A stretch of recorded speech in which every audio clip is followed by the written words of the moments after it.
ದೇವಸ್ಥಾನ ಪ್ರವೇಶದ ವಿಚಾರದಲ್ಲಿ ಹಳೆಯ ದ್ವೇಷ ಹೊಂದಿದ್ದ ಕೆಲವರು ದಲಿತ ಯುವಕನ ಮೇಲೆ ಜಾತಿ ನಿಂದನೆ ಮಾಡಿ ಗುಂಪಾಗಿ ಹಲ್ಲೆ ನಡೆಸಿದ್ದಾರೆ ಎಂದು ಆರೋಪಿಸಿ ಮಾಲೂರು ತಾಲೂಕು ಟೇಕಲ್ ಹೋಬಳಿ ವ್ಯಾಪ್ತಿಯ ಕ್ಷೇತ್ರನಹಳ್ಳಿ ಗ್ರಾಮದ ಸುದರ್ಶನ್ ಪೊಲೀಸರಿಗೆ ದೂರು ನೀಡಿದ್ದಾರೆ. ಕಳೆದ ಶುಕ್ರವಾರದಂದು ಸುದರ್ಶನ್ ಅವರು ತಮ್ಮ ಗ್ರಾಮದ ಪ್ರಸನ್ನ ಹಾಗೂ ಖುಷಿ ಅವರೊಂದಿಗೆ ಕೆಲಸಕ್ಕೆ ಹೋಗಿ ದ್ವಿಚಕ್ರ ವಾಹನದಲ್ಲಿ ಗ್ರಾಮಕ್ಕೆ ವಾಪಸ್ಸಾಗುತ್ತಿದ್ರು. ಈ ವೇಳೆ ಹಾಲು ಡೈರಿ ಸಮೀಪ ಗ್ರಾಮದ ಮಕ್ಕಳು ಆಟವಾಡುತ್ತಿದ್ದು ದಾರಿ ಬಿಡುವಂತೆ ಕೇಳಿದಾಗ ವಿವೇಕ್ ಎಂಬಾತ ಜಾತಿ ನಿಂದನೆ ಮಾಡಿ ಅವಾಚ್ಯವಾಗಿ ಬೈದಿದ್ದಾನೆ ಎಂದು ದೂರಿನಲ್ಲಿ ತಿಳಿಸಿದ್ದಾರೆ.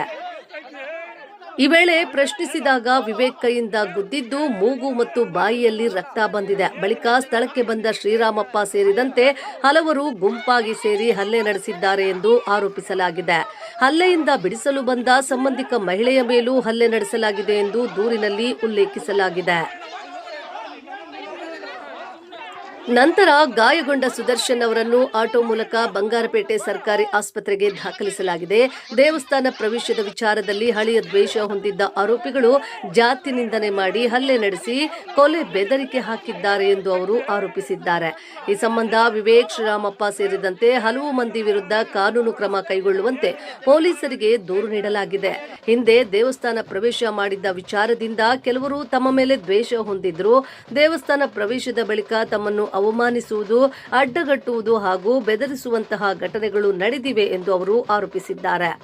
ಈ ಕುರಿತು ಈ ಹಿಂದೆಯೂ ಪೊಲೀಸ್ ಅಧಿಕಾರಿಗಳಿಗೆ ಮಾಹಿತಿ ನೀಡಿದ್ರೂ ಸೂಕ್ತ ಕ್ರಮ ಕೈಗೊಂಡಿಲ್ಲ ಎಂದು ದೂರಿರುವ ಸುದರ್ಶನ್ ಇತ್ತೀಚಿನ ಹಲ್ಲೆ ಪ್ರಕರಣಕ್ಕೆ ಸಂಬಂಧಿಸಿದಂತೆ ಪೊಲೀಸರಿಗೆ ದೂರು ನೀಡಿದ್ದು ಎಫ್ಐಆರ್ ದಾಖಲಾಗಿದೆ. ಆದರೆ ಆರೋಪಿಗಳನ್ನ ಇನ್ನೂ ಬಂಧಿಸಿಲ್ಲ.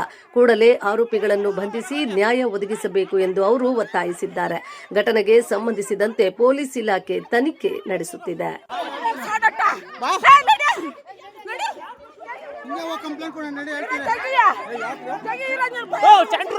ನಾವು ಗಾಡಿ ಬರುವಾಗ ಸೈಡ್ ಹೋಗೋದು ಹೋಗಲ್ಲ. ನಮ್ಮ ಅಪ್ಪಂದ ರೋಡ್, ನಿಮ್ಮ ಅಪ್ಪಂದ ರೋಡ್ ಅಂತಾನ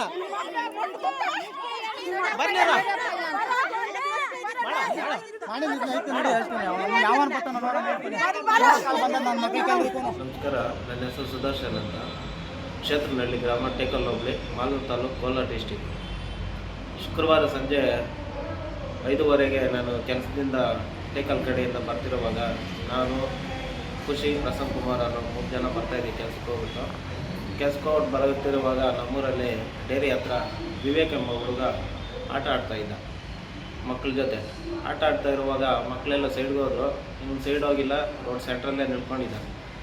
ನಾವು ಗಾಡಿ ನಿಲ್ಲಿಸ್ಬಿಟ್ಟು ಸೈಡ್ಗೆ ಹೋಗೋ, ಯಾರೋ ಕುತ್ಕೊಂಡು ಹೋದ್ರೆ ಯಾರೋ ಕೇಳೋರು ಮಾಡೋರು ಯಾರು ಇಲ್ಲೇನೋ, ದಾರಿ ಬಿಡೋರು ಅಂತ ಕೇಳಿದಾಗ ಅವನು ವಿವೇಕಮ್ಮನವನು, ನಮ್ಮನ್ನು ಒಲಿ ಜಾತನೆ ಕೇಯ, ನಿಮ್ಮನ್ನು ದಾರಿಯಲ್ಲಿ ಓಡಾಡೋಕ್ಕೆ ಬಿಟ್ಟಿರೋದು ಎಷ್ಟು, ಅದರಲ್ಲಿ ನಿಮಗೆ ಜಾಗ ಬೇರೆ ಬಿಡಬೇಕಾ? ನನ್ನ ಮಕ್ಕಳು ನಿಮ್ಮನ್ನು ಇಷ್ಟುವರೆಗೂ ಬಿಟ್ಟಿರೋದು ಎಷ್ಟು? ನನ್ನ ಮಕ್ಕಳು ನಿಮ್ಮನ್ನು ಮೊನ್ನೆನೇ ಹೊಡಿಬೇಕಾಗಿತ್ತು. ದೇವಸ್ಥಾನ ಗುಂಪುಗಳು ಕಟ್ಕೊಂಡು ದೇವಸ್ಥಾನ ಒಳಗೆ ಪ್ರವೇಶ ಮಾಡೋದು, ದೇವ್ರನ್ನೆಲ್ಲ ಮುಟ್ಟೋದು ಅಂತ ಹೇಳ್ಬಿಟ್ಟು ಹೊಡೆಯೋಕ್ಕೆ ಬಂದ. ಹೊಡೆದ ನಾನು ಹೋದೆ. ಆಮೇಲೆ ಅಲ್ಲಿದ್ದವರೆಲ್ಲ ಹೆಂಗಸರು, ಅವರೆಲ್ಲ ಸಂಬಂಧಿಕರು ಎಲ್ಲ ಅಲ್ಲೇ ಇದ್ದರು. ಮಾಜಿ ತಾಲೂಕು ಪಂಚಾಯತಿ ಸದಸ್ಯರು ಅವರು ರಾಮಕೃಷ್ಣಪ್ಪನ ಹೆಂಡತಿ ಬಂದ್ಬಿಟ್ಟು, ಅವನ್ನ ಬಿಟ್ಬೇಡ, ಅವನ್ನ ಹೊಡೆಯೋ ಸಾಯಿಸ, ಅವನ್ನ ಗುಂಪುಗಳು ಕಟ್ಕೊಂಡು ನನ್ನ ಮಗನ ಊರನ್ನೆಲ್ಲ ಕೆಡಿಸ್ಬಿಟ್ಟು ಅವನು ಹಾಳು ಮಾಡಿಬಿಟ್ಟು, ನಾವು ಅಲ್ಲಿನೆಲ್ಲ ಗುಂಪು ಕಟ್ಕೊಂಡು ನನ್ನ ಮಗನ ದೇವಸ್ಥಾನ ಒಳಗಡೆ ಎಲ್ಲ ಹೋಗವನೆ, ದೇವ್ರನ್ನೆಲ್ಲ ಮುಟ್ಟಿ ಹಾಳು ಮಾಡ್ಬಿಟ್ಟು, ದೇವ್ರನ್ನ ಎಲ್ಲ ಏನು ಇವರು ದೇವ್ರು ಮುಟ್ಟಿದ ತಕ್ಷಣ ಇವರೆಲ್ಲ ಒಲೆಯರೆಲ್ಲ ಗೌಡ್ರಾಗ್ಬಿಟ್ರ, ನನ್ನ ಮಕ್ಕಳೆಲ್ಲ ಒಳಗೆ ಸಾಯಿಸ್ರ ಇವ್ರನ್ನ ಅಂತ ಹೇಳ್ಬಿಟ್ಟು ಅಲ್ಲಿದ್ದವರೆಲ್ಲ ಗೀತಾ, ಆಮೇಲೆ ಅರುಣ ಅಂದ್ಬಿಟ್ಟು, ಆಮೇಲೆ ಅರುಣ್ ಅಂದ್ಬಿಟ್ಟು, ಮನೋಹರ್ ಅಂದ್ಬಿಟ್ಟು ಬಂದ್ಬಿಟ್ಟು ಎಲ್ಲರೂ ನಾನು ಹಿಡ್ಕೊಂಡು, ಆಮೇಲೆ ಭವಾನಿ ಅನ್ನೋ ಹುಡುಗಿ, ಲಕ್ಷ್ಮಮ್ಮ ಅನ್ನೋ ಹುಡುಗಿ ಬಂದ್ಬಿಟ್ಟು ನಾನು ಹಿಡ್ಕೊಂಡು ಎಲ್ಲರೂ, ನಾನು ಒಬ್ಬನೇ ಸರ್ ಇದ್ದಿದ್ದು. ನನ್ನ ಜೊತೆಯಲ್ಲಿ ಇವರಿಬ್ಬರು ಇದ್ದರು. ಒಬ್ಬನು ವೀಡಿಯೋ ಮಾಡ್ತಾಯಿದ್ರೆ ಅವನು ತಂದ್ಕೊಂಡು ಹೋದ್ರು. ಇನ್ನೊಬ್ಬನು ಫಸ್ಟೇ ಸ್ಟಾರ್ಟಿಂಗಲ್ಲಿ ಓಡೋಗ್ಬಿಟ್ಟು ಯಾರು ನಾನು ಕರ್ಕೊಂಬರ್ತೀನಿ ಅಂದ್ಬಿಟ್ಟು ಅವನು ಹೋದ. ಆಮೇಲೆ ನಾನು ಒಬ್ಬನೇ ಸಿಕ್ಕಾಕೊಂಡಿದ್ದು, ಎಲ್ಲ ಗುಂಪು ಕಟ್ಕೊಂಡು ಎಲ್ಲ ಸಂಬಂಧಿಕರೆಲ್ಲ ಸರ್ ಎಲ್ಲ ಓಡ್ಬಿಟ್ರು ನನ್ನ. ಆಮೇಲೆ ಸರಿ ಅಂದ್ಬಿಟ್ಟು ಇವ್ರನ್ನೆಲ್ಲ ಹೋಗಿ ಕರ್ಕೊಂಬಂದ್ಮೇಲೆ ಅವ್ರು ನಮ್ಮವರೆಲ್ಲ, ನಮ್ಮ ಚಿಕ್ಕಪ್ಪ ಅವರೆಲ್ಲ ಬಂದು ನನ್ನ ಬಿಡಿಸಿ, ಆದಮೇಲೆ ಸೀನಪ್ಪ ಅನ್ನೋರು ಬಂದು ನನ್ನೆಲ್ಲ ಅವ್ರನ್ನೆಲ್ಲ ಹಿಡ್ಕೊಂಡು ನನ್ನನ್ನು ತಪ್ಪಿಸ್ಬಿಟ್ಟು, ನೀನು ಸರಿ ಆಯಿತು, ನೀನು ಹೋಗಿ ನೀನು ಹಾಸ್ಪಿಟ್ಲಿಗೆ ಹೋಗು ಅಂತೇಳ್ಬಿಟ್ಟು ನನ್ನ ಕರ್ಕೊಂಬಂದು ಸರ್. ಈ ಥರ ಎಲ್ಲ ದೌರ್ಜನ್ಯ ಮಾಡಿ ಆಮೇಲೆ ನನ್ನ ಮೇಲೆ ಇದು ಮುಂಚೆಯಿಂದ ನನ್ನ ಮೇಲೆ ದ್ವೇಷ ಇತ್ತು ಅವ್ರಿಗೆ. ಈ ಗಣೇಶ ಹಬ್ಬದ ದಿವಸ ನಾನು ದೇವಸ್ಥಾನ ಬೋರ್ಡ್ ಹಾಕಿದ್ರು ಅಂತ ಹೇಳ್ಬಿಟ್ಟು ದೇವಸ್ಥಾನ ಪ್ರವೇಶ ಮಾಡಿದೆ. ಅವ್ರು ಹುಡುಗರೆಲ್ಲ ನಮ್ಮ ಜೊತೆಯಲ್ಲೇ ಇದ್ದವ್ರೆ, ಅವರೆಲ್ಲ ಇವಾಗ ನಾನು ಹೊಡೆದಿರೋರೆಲ್ಲ ಮುಂಚೆ ಎಲ್ಲ ನನ್ನ ಜೊತೆಯಲ್ಲಿದ್ದವ್ರು ಅವರೆಲ್ಲ. ಈ ಥರ ದೇವಸ್ಥಾನ ಪ್ರವೇಶ ಮಾಡಿದಾದಮೇಲೆ ನನ್ನ ಹತ್ರ ಮಾತಾಡೋದು ಬಿಟ್ಟರು, ನನ್ನನ್ನು ಬೇಸಕ್ಕೆ ಶುರು ಮಾಡಿದ್ರು. ನಾನು ಎಲ್ಲಾದರೂ ರೋಡಲ್ಲಿ ಹೋಗ್ಬೇಕಾದ್ರೆ ಗುರಾಯಿಸೋದು, ನನ್ನ ಅಡ್ಡಗಟ್ಟೋದು, ಈ ಥರ ಎಲ್ಲ ಮಾಡ್ತಾಯಿದ್ರು. ನಾನು ಸುಮಾರು ಸಲ SC/ST ಕುಂದುಕೊರತೆಗಳು ಪೊಲೀಸ್ ಸ್ಟೇಷನಲ್ಲಿ, ಮಾಸ್ತಿಯಲ್ಲಿ, ಟೇಕಲಲ್ಲಿ ಸಭೆಗಳು ಮಾಡುವಾಗ ಹೋಗಿ ನಾವು ಅವ್ರಿಗೆ ಇನ್ಫಾರ್ಮೇಷನ್ ಕೊಟ್ಟಿದ್ದೀವಿ. ಅವರು ಬಂದು ಏನು ಆಕ್ಷನ್ ಏನೂ ತಗೊಂಡಿಲ್ಲ. ಆಮೇಲೆ ಸರಿ ಅಂದ್ಬಿಟ್ಟು ಆಯಿತು ಅಂದ್ಬಿಟ್ಟು ಸುಮ್ಮನೆ ಇದ್ವಿ ನಾವು. ಮೊನ್ನೆ ರೀಸೆಂಟಾಗಿ 1 ತಿಂಗಳ ಹಿಂದೆ ನಮ್ಮೂರಲ್ಲಿ ದೀಪಗಳ ಕಾರ್ಯಕ್ರಮ ಮಾಡಿದರು.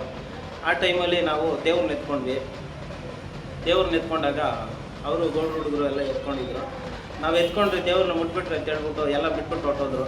ಎಲ್ಲ ಅವ್ರೇನೇನು ಪೂಜೆ ಸಾಮಾನುಗಳೆಲ್ಲ ಎತ್ಕೊಂಡಿದ್ರು, ಎಲ್ಲ ಬಿಟ್ಬಿಟ್ಟು ಹೊಟ್ಟೋದ್ರು. ದೇವ್ರನ್ನೂ ಕರೆದು ಎಲ್ಲ ಬಿಟ್ಬಿಟ್ಟು ಹೊಟ್ಟೋದ್ರು. ವೀಡಿಯೋಸ್ ಎಲ್ಲ ಇದೆ, ಅದೆಲ್ಲ ಕೊಡ್ತೀನಿ ನಾನು ಅವೆಲ್ಲ. ಆಮೇಲೆ ಸರಿ ಆಯಿತು ಅಂತ ಹೇಳ್ಬಿಟ್ಟು ಬಿಟ್ಬಿಟ್ಟು ಹೋದ್ರು. ನಾವೇ ಎಲ್ಲ ಮಾಡ್ಕೊಂಡು ಬಂದ್ರಿ. ಮೊನ್ನೆ ಗಣೇಶ ಹಬ್ಬದ ದಿವಸನೂ ದೇವ್ರ ಮೆರವಣಿಗೆ ಮಾಡ್ಕೊಂಡು ಬಂದಿದ್ರು.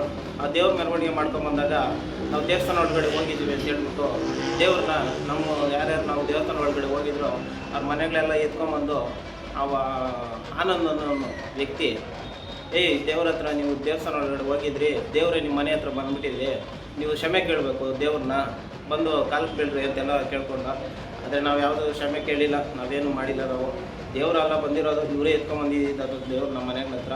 ನಾನು ಹೋಗ್ಬಿಟ್ಟು ಇವರೆಲ್ಲ ದೇವರೆಲ್ಲ ಬಂದಿರೋದು ಇವರೇ ಎತ್ಕೊಂಬಂದಿರೋ ಜನ ಅಂತ ಹೇಳ್ಬಿಟ್ಟು ನಾನು ಹೋಗಿ ಅಲ್ಲಿ ದೇವ್ರನ್ನ ಎತ್ಕೊಂಡು, ನಾನೇ ಹೋಗಿ ದೇವ್ರನ್ನ ಎತ್ಕೊಂಡು ನಾವೆಲ್ಲ ಹೋಗಿ ಕೇಳಿದ್ವಿ. ನಾವು ಎತ್ಕೊಂಡು ಕೇಳಿದಾಗ ದೇವರು ಯಾವ ಕಡೆನೂ ತಿರುಗಲಿಲ್ಲ, ಏನೂ ಆಕ್ಷೇಪಣೆ ಮಾಡಲಿಲ್ಲ ದೇವರು. ಅದ್ರ ಮುಂಚೆ ಅವರೆಲ್ಲ ಎತ್ಕೊಂಬಂದು ನಮ್ಮ ಮನೆಗಳ ಹತ್ರ ಎತ್ಕೊಂಬಂದು ದೇವರೇ ನಿಮ್ಮ ಮನೆಗಳ ಹತ್ರ ಬಂದಿದೆ ಅಂದ್ಬಿಟ್ಟು ದೇವ್ರನ್ನ ಸುತ್ತಲಿಕ್ಸೋದು, ಈ ಥರ ಕ್ಷಮೆ ಕೇಳಬೇಕು ನೀವು ದೇವ್ರನ್ನ ಅಂತ ಹೇಳಬೇಕು ಅಂತ ಈ ಥರ ಎಲ್ಲ ನಮ್ಮ ಮೇಲೆ ದೌರ್ಜನ್ಯ ಮಾಡಿದ್ರು. ನಾನು ಇಷ್ಟಾಗಿದೆ, ಇದಕ್ಕೆ ನಮ್ಗೆ ನ್ಯಾಯ ಕೊಡಿಸ್ಬೇಕು. ನಮ್ಮ ಶಾಸಕರು ಇನ್ನೂ ಕಣ್ಣು ಇದ್ದಾರೆ, ಅವ್ರ ಕಣ್ಣು ತೆರೆದು ನಮ್ಮ ಕಷ್ಟಗಳನ್ನ ಆಲಿಸಿ ನಮ್ಗೆ ನ್ಯಾಯ ಕೊಡಬೇಕು ಅಂತ ಮೂಲಕ ಕೇಳ್ಕೊಡ್ತೀವಿ ಸರ್.